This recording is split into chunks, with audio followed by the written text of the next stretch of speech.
Pronto, então vamos começar aqui com biologia, tá? Aí, Oi, Carlinhos, oi, eita, Carlinhos, oi. eu vou sair aqui, porque eu vou passar o TCC, aí o celular tá descarregando. Aí eu vou Beleza. sair aqui, entendeu? Pronto, depois tu volta. Tá no Beleza, PC. valeu. Então, pessoal, vamos lá. Gente, apareceu pra vocês o slide? Estão vendo? Apareceu. Pronto. Eu bastante estudei, né? Esse slide. Apareceu no Flash. Como é? A gente vai postar esse slide no Flash, né? Pra nós copiar. Vou postar sim, tá? Então vamos lá. Pessoal, a gente vai dar início aqui ao estudo sobre respiração celular, tá? Vamos lá, vamos por partes. A gente vai começar hoje o conteúdo que eu considero um dos mais complexos de vocês, que é o conteúdo sobre metabolismo e respiração. Então, para a gente entender, na verdade, a gente vai estudar o metabolismo dos carboidratos, tá? Então, vamos lá. Para começo de conversa, né? O que é metabolismo e como é que a célula faz para obter energia? O que a gente vai estudar aqui é entender como é que a glicose, né, que é o nosso combustível, como é que o alimento, os carboidratos, eles são quebrados e quais são as etapas, pelo menos resumido, né, porque se a gente fosse estudar mesmo as etapas a fundo, não tinha condição, porque é muita coisa, pelo menos para vocês terem uma noção das principais etapas que acontecem até o nosso corpo conseguir energia. Então nós vamos estudar desde a quebra da glicose até a obtenção de energia pelo nosso organismo, tá bom? Ok, até aqui? Tudo bem, né? Fiquem ligados aí com os microfones, tá? Então, pessoal, vamos lá. Para começar, a gente tem que definir o que é metabolismo. Então, metabolismo é o conjunto de reações bioquímicas que acontecem nos organismos e que está relacionado com a manutenção da vida, ou seja, todas as reações bioquímicas que acontecem no nosso organismo faz parte do nosso metabolismo. E aí nós dividimos o metabolismo em dois tipos de reações. Nós vamos ter as reações catabólicas, ou seja, o catabolismo, e nós vamos ter as reações anabólicas, que é o anabolismo. Qual é a diferença dos dois, Carlinhos? O catabolismo é a quebra das moléculas mais complexas em moléculas mais simples. E o anabolismo é o contrário, é a síntese, é a produção de moléculas complexas a partir de moléculas mais simples. Então, por exemplo, eu coloquei aqui um exemplo. Ó. Eu tenho aqui o catabolismo, é a quebra de uma molécula complexa em moléculas simples. Quando acontece o catabolismo, quando eu quebro uma molécula, ocorre liberação de energia. E essa energia que foi liberada, ela vai ser utilizada para que as moléculas simples absorvam essa energia e formem moléculas complexas novamente. Então eles andam junto, o catabolismo e o processo de anabolismo. A junção desses dois processos é o que forma o nosso metabolismo. Então vamos lá. Gabi, pergunta. Se eu pegar, por exemplo, a sacarose, que é um disacarídeo, e eu quebro a sacarose em glicose e frutose, isso é um exemplo de um catabolismo ou um anabolismo? Catabolismo. Exatamente, você tem aí uma reação catabólica. Agora, Alecrim, Karen, se eu pego os aminoácidos... Oi? Repete essa coisa que tu deu, porque o meu celular travou. Ah, eu falei que os catabolismos é a quebra. Então, por exemplo, eu perguntei a Gabi, se você quebrar uma molécula de sacarose, que é um disacarídeo, se eu quebrar ela para formar os monossacarídeos, né, glicose e frutose, eu tenho um exemplo de catabolismo. Agora, se eu pegar aminoácidos para formar proteína, o que é que eu estou fazendo? Eu estou pegando moléculas simples, que são os aminoácidos, para formar uma molécula mais complexa. Então, todo mundo concorda que agora eu tenho um exemplo de anabolismo. Deu para entender a diferença dos dois? Reações catabólicas e anabólicas? Deu. Pronto, ótimo. Então entendam que um processo complementa o outro, tá? Carlin, é por isso que se tem os anabolizantes. Anabolizantes são substâncias que eles utilizam para quê? Para sintetizar moléculas complexas, para formar proteínas, tá bom? Então vamos lá. Já que vocês já entenderam o que é o conceito de catabolismo e anabolismo, então vamos partir. Pessoal, o nosso organismo ele vai produzir energia, a gente precisa de energia. Só que essa energia, ela não vai ser liberada de uma vez, ela vai ser armazenada. Então nós temos uma molécula que ela é conhecida como a moeda energética da célula. Então todos os processos celulares que envolvem energia, a energia ela fica armazenada nessas moléculas aqui, que são as moléculas de ATP. Ou seja, moléculas de adenosina trifosfato, tá? O que é um ATP? O ATP ele é formado por uma base nitrogenada, no caso aqui a base nitrogenada é a adenina, juntamente com um açúcar, no caso aqui é uma ribose, um açúcar de 5 carbonos, e eu tenho 3 grupos fosfatos ligados. Então, quando eu tenho só a adenina e a ribose, eu formo a adenosina. Quando eu junto as moléculas de fosfato, eu formo a adenosina trifosfato. Então, toda a energia que é produzida, ela é armazenada nessa molécula de ATP. Então, quando o corpo precisa de energia, ele vai quebrar essa ligação aqui e vai liberar um fosfato, tá bom? Então, preste atenção em uma coisa. Essa parte aqui ela é um pouquinho complicada. Vamos lá.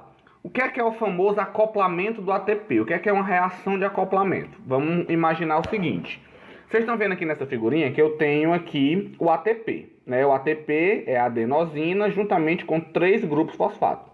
Quando o corpo precisa de energia, vamos supor que o Caleb, ele precisa mexer o músculo dele. Então, quando ele vai fazer esse movimento de mexer o músculo, para que haja contração muscular, eu preciso de energia. Concorda que a célula precisa de energia? Então, o que é que vai acontecer? Essa molécula de ATP, ela vai ser quebrada bem aqui, ó, e eu vou liberar um fosfato. Então, em vez de ATP, eu vou transformar ela agora em ADP, ou seja, em vez de 3 fosfatos, eu vou ser só 2. E o fosfato que eu liberei, ele vai ficar livre, né? Quando eu quebro essa ligação aqui, ó, eu libero energia. Então, essa energia vai ser utilizada pela célula. Só que essa mesma energia que foi liberada, eu posso utilizar essa energia para formar o ATP de novo. Então, o ADP se junta com o fosfato que foi liberado. Para ele se juntar novamente, para formar o ATP de novo, eu absorvo energia. Então, você percebe que é um processo cíclico. Isso é o que eu chamo de reação de acoplamento. Então, pensa comigo o seguinte, ó. Eu tenho ATP. Para que eu produza energia, eu quebro esse ATP. Quando eu quebro o ATP, eu libero energia, tá? Na forma de calor, eu libero energia. E essa energia que eu liberei, como eu quebrei o ATP, ele vai se transformar em quê? Quando eu quebro o ATP, ele vira o quê? ATP? Ele vai virar ADP. Ou seja, em vez de 3 fosfatos, eu só tenho 2. E eu vou deixar um fosfato livre, né? Que eu quebrei a molécula, eu vou liberar o fosfato. O fosfato está aqui. Só que aí, essa energia que foi liberada, ela pode ser utilizada novamente para quê? Para que esse ADP se junte com o fosfato de novo e forme novamente a molécula de ATP. Então, isso é um processo cíclico. Ah, Carlinhos, agora a célula precisa de energia para realizar uma determinada função. Então, como ela precisa de energia, então ela vai quebrar as moléculas de ATP, vai liberar energia, vai formar ADP e vai liberar o fosfato. Só que essa energia que foi liberada, a célula vai precisar usar energia de novo, então ela vai precisar de ATP novamente.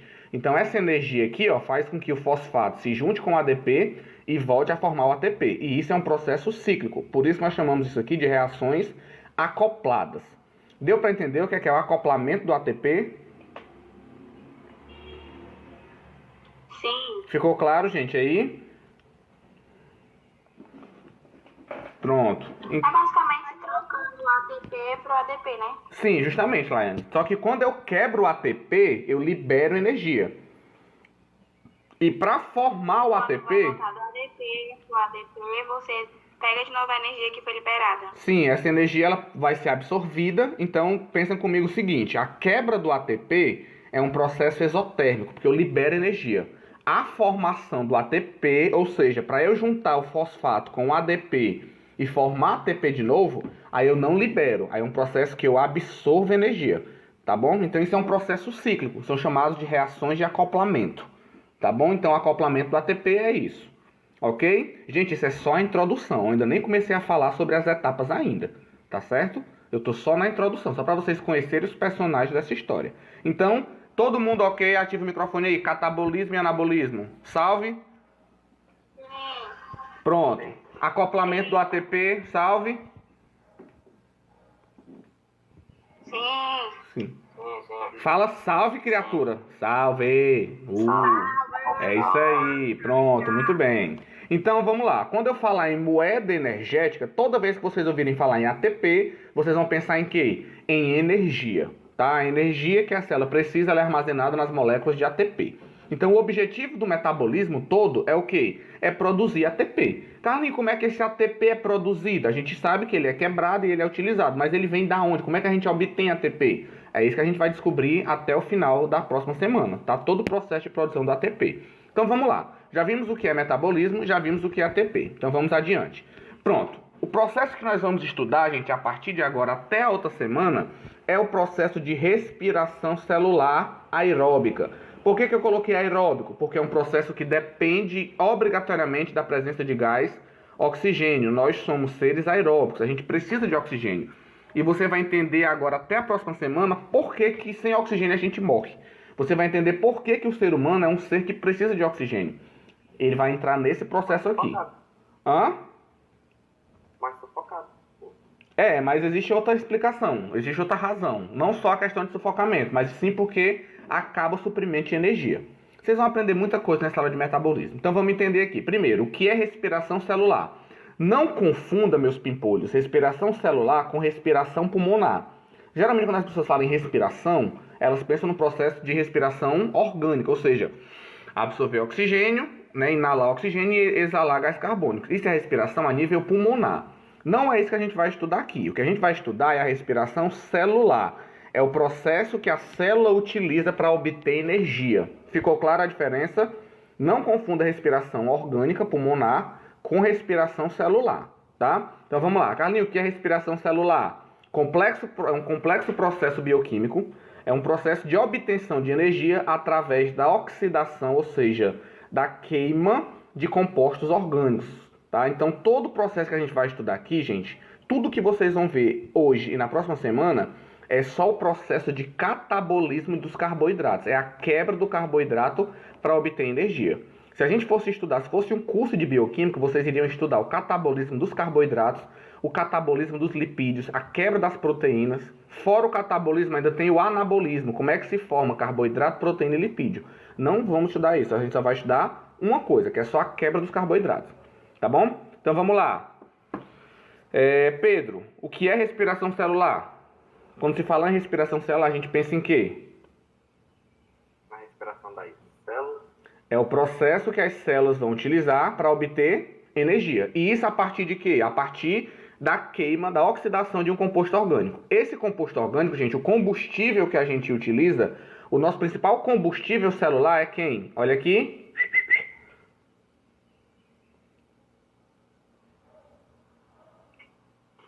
É a parte que vocês falam, hein? Nosso combustível biológico é glicose. Glicose. Os caras, sei não, os caras de peixe mesmo. Então, pessoal, ó, todo o metabolismo que a gente vai estudar, todo o processo que a gente vai estudar, a nossa molécula principal que vai ser quebrada é a glicose, tá? Todos os alimentos que a gente utiliza, né, quando a gente come os carboidratos, geralmente eles se transformam em glicose. E essa glicose ela vai ser metabolizada. Então, a respiração celular é o processo de obtenção de energia a partir da queima da glicose. Outra observação, a liberação de energia, ela é feita de uma vez, a energia é liberada toda de uma vez ou ela é liberada gradualmente? Gradualmente. Agora a pergunta é, por que a energia não é liberada de forma completa?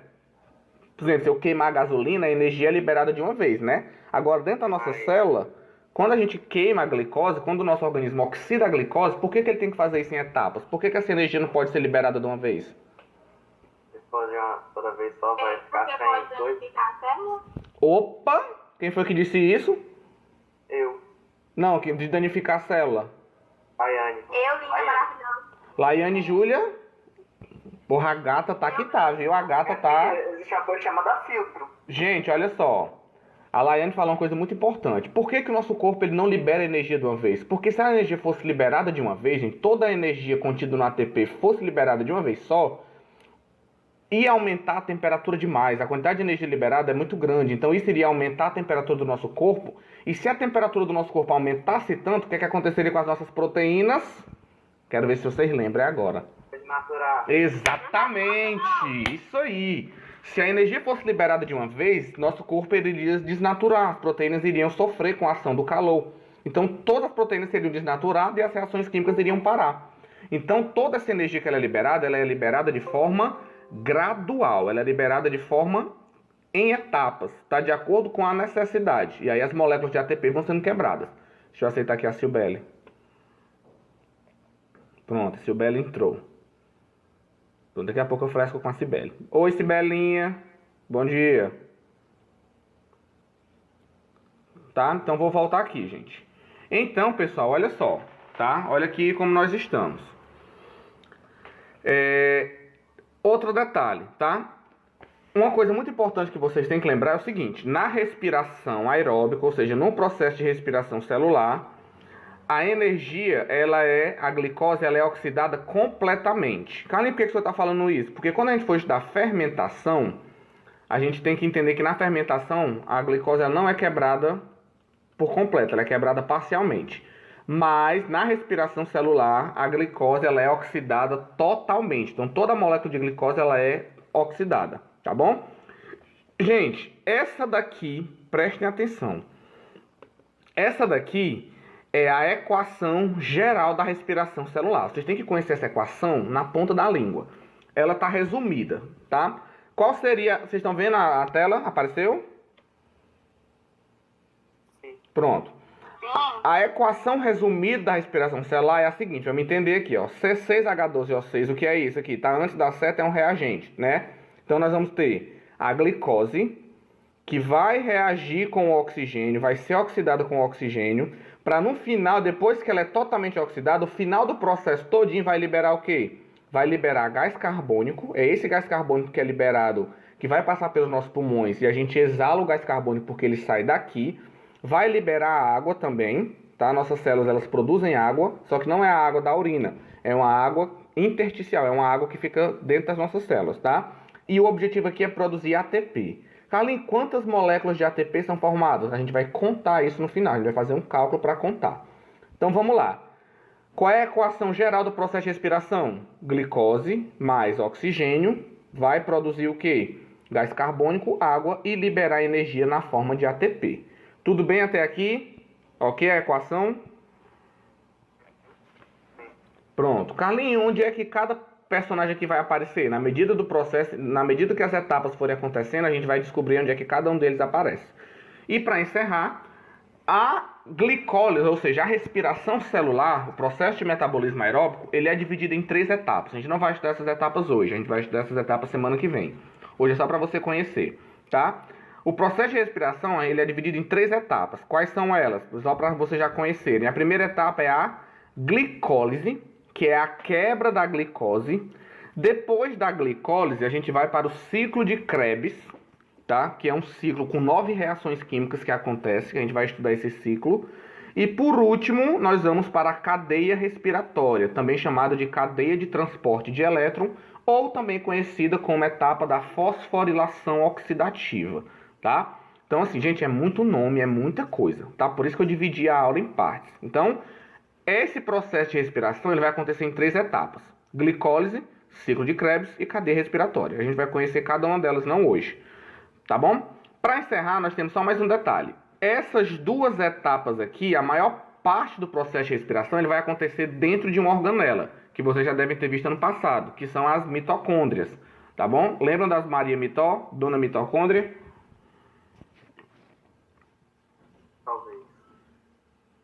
Talvez não. Quem é essa? Quem é essa? As Maria. Gente, as mitocôndrias são organelas, tá presente nas células eucarióticas, e é dentro das mitocôndrias que vai acontecer o processo de respiração. Então, olha aqui essa figurinha, ó.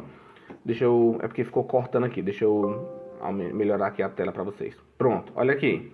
Vou colocar bem aqui. Pronto. As mitocôndrias são organelas, que elas têm 2 membranas. Tem uma membrana externa e tem uma membrana interna, tá? E a mitocôndria ela tem essa região aqui dentro da mitocôndria chamada de matriz mitocondrial. E nas bordas você tem a crista mitocondrial. Então o ciclo de Krebs ele vai acontecer dentro da mitocôndria, dentro da matriz. Já a cadeia respiratória, tá? A cadeia de transporte de elétron, que é um conjunto de proteínas, elas se localizam bem nas bordas aqui, ó, na crista mitocondrial. Tá bom? Então, a primeira etapa ela acontece fora da mitocôndria, ela acontece no citoplasma e depois ela vai para dentro da mitocôndria. Então, dentro da mitocôndria é que acontece 80% do processo em torno do processo de respiração. Tá? Então, perguntinha. Qual é a função das mitocôndrias? É dentro das mitocôndrias que vai acontecer todo o processo para a produção de ATP. Tá bom? Ok até aí? Calma, então dentro das mitocôndrias é que acontece aquele negócio de ATP para ADP, né? Sim. Tá, o processo... Não, aquele ali acontece no citoplasma, Laiane. Agora, a transformação do ATP, a produção do ATP é que acontece dentro da mitocôndria. Tá bom? Entendi. Pronto. Então, gente, a gente vai parar por aqui, tá? Essa aqui foi só a introdução ao estudo da respiração celular. A partir de segunda-feira, não faltem, por favor, a gente vai estudar cada etapa. Aí o bicho vai pegar, tá? Que a gente vai ver etapa por etapa todos os conjuntos de reações que acontecem. Aí pode se preparar para nome de enzima. Vocês vão conhecer as moléculas de NAD, as moléculas de FAD, as moléculas de ATP, as moléculas de GTP e as enzimas que participam do processo, tá? Aí vem aí ácido oxálico. Essas pessoas tudinho. Hã? Vamos conhecer essas pessoas tudinho. Todos esses personagens com todas as suas enzimas e todos os processos que acontecem em cada etapa separadamente, tá bom? Alguma pergunta, gente? Agora vamos para 3 minutinhos para dar 10h30 para começar a aula de química. Exatamente, só beber uma água e a gente já começa a química, tá bom? Eu vou só gravar aqui, vou parar logo a gravação aqui.